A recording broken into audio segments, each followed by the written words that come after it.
The leader at that time was a man called Eli, the high priest. उस समय जो अगुआ था वो था एक एली नामक व्यक्ति जो महायाजक था। And it says in verse 12 that his sons were worthless men.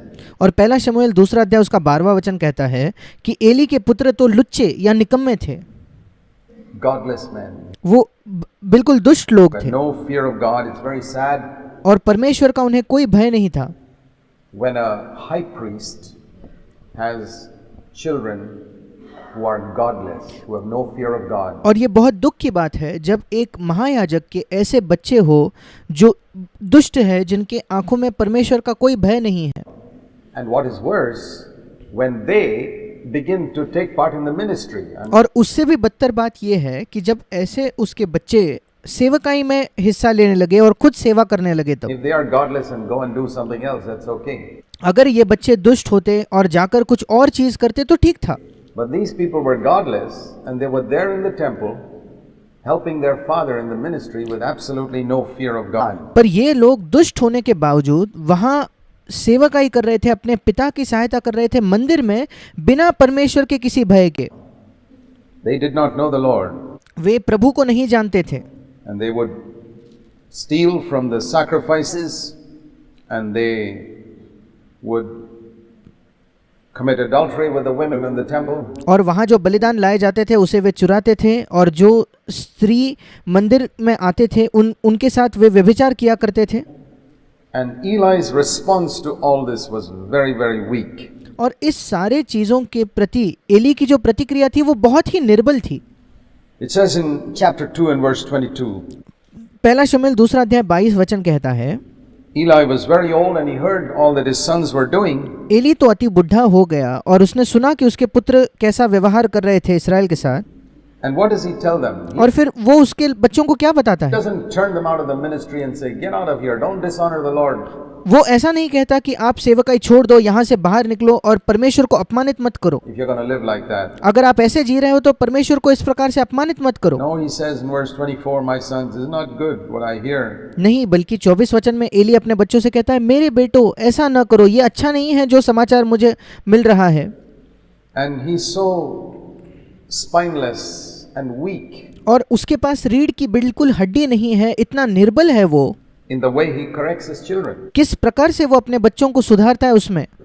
I mean, forget correcting his children as far as his family is concerned. Here God's people were involved. अब बात अलग है कि अगर वो अपने बच्चों को सुधारता था अपने घरेलू मामले में या अपने पारिवारिक मामले में, पर यहाँ बात थी परमेश्वर के लोगों के विषय में।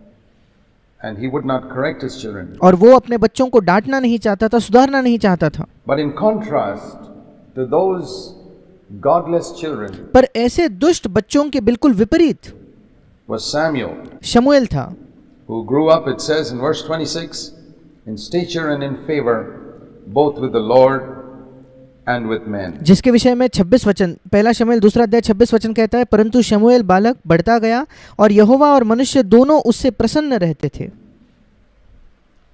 And we read further in chapter 3 how Samuel's ministry begins. आगे हम 3 अध्याय में पढ़ते हैं फिर शमूएल की सेवकाई किस प्रकार आरंभ होती है।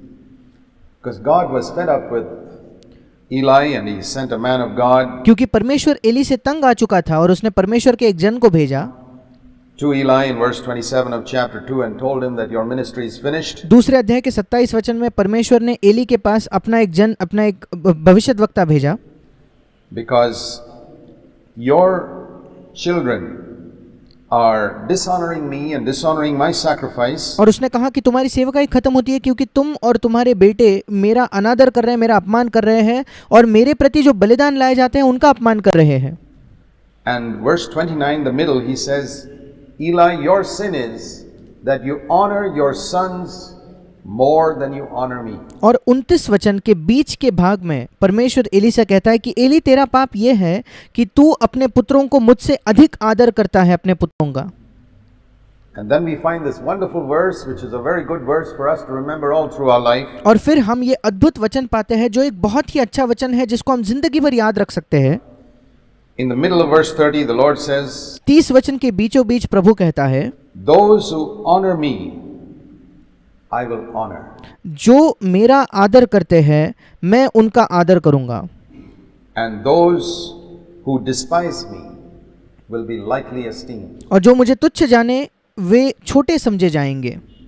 It's a wonderful verse to live by. ये एक अद्भुत वचन है जिसके द्वारा हम जी सकते हैं। If you honor God, you can be sure that He will honor you. अगर आप परमेश्वर का आदर करो तो आप निश्चित रह सकते हो कि परमेश्वर भी आपका आदर करेगा। Eli did not honor God in the way he dealt with his children. Eli ने परमेश्वर का आदर नहीं किया, जिस प्रकार से वो अपने बच्चों से बर्ताव करता था उसमें उसने प्रभु का आदर नहीं किया, And therefore he suffered और इसी वजह से उसने खुद भी दुख सहा and his children suffered too. और उसके बच्चों ने भी दुख सहा।